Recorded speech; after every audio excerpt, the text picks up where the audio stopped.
Men sevaman, sen sevaman, sen duch kelganiga uylanuverish kerak emas ekan u. Maza bermasiz, hali kipriklarni ulab olgan, tirnoqlarni ulab olganiga. Lablari bo'tkis qilgan uylanuverish kerak emas ekan. Unda qarab olish kerak ekan. Qur'onni biladimi bu qiz? Bu o'qiganmi o'zi? Qur'on yo'liga yuradimi? Qanaqa oila o'zi bu? Qur'onga munosabati qanaqa? O'shaligi Andalusiyada Usmoniylarning xalifasi ota hozir esimdan chiqib qoldi. Hattobi degan shahrida shahzoda uylanadigan bo'libdi. Shart qo'yibdi. Men uylanadigan qiz Allohning kalomini yod olgan qoriya qiz bo'lish kerak.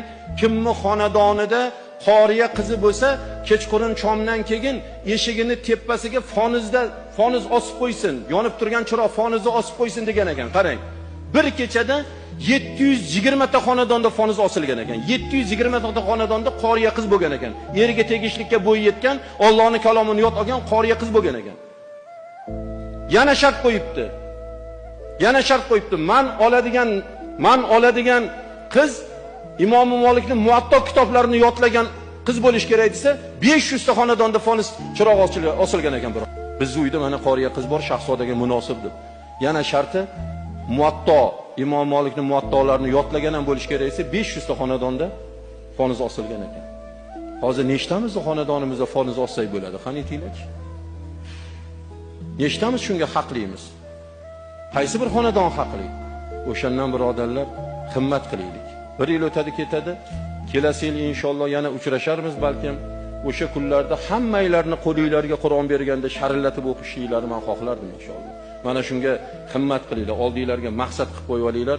Alloh taolo barchamizga tavfiq, kalomini o'rganishlikda o'zi himmat, kalomini o'rganishlikda o'zi osonchilikni bersin. Valaqad yassarnal Qur'ana lizikr deydi. Men Qur'oni Karimni o'qimoqliging, yodlamoqliging uchun oson qilib qo'ydim, ey bandalarim. Oranglarda yodlaydiganinglar yo'qmi deydi Xudoy taolo. Birodarlar, respublikada shunaqa xatmi Qur'onlar bo'lyapti. Arablardan o'tkazib o'qiyaptiki, kam o'qiyotgani yo'q qori bolalarimiz. Alloh rozi bo'lsin. Birorta bir joydan chetdan arabdan yoki bir islom mamlakatlaridan qori qaytaga bizarri yurtdagi qorilar borib turib o'sha joylarda xatm Qur'on qilib beryapti. Shularni qatoriga qo'shilaylik. Xursand qilmaydimi?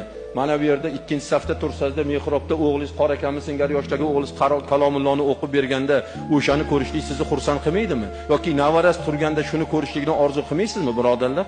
Ozgina harakat qilaylik, ozgina bir himmat qilaylik, maqsad oldimizga qo'yaylik. Inshaalloh mana shu maqsadimizga Alloh taolo yetkazadi.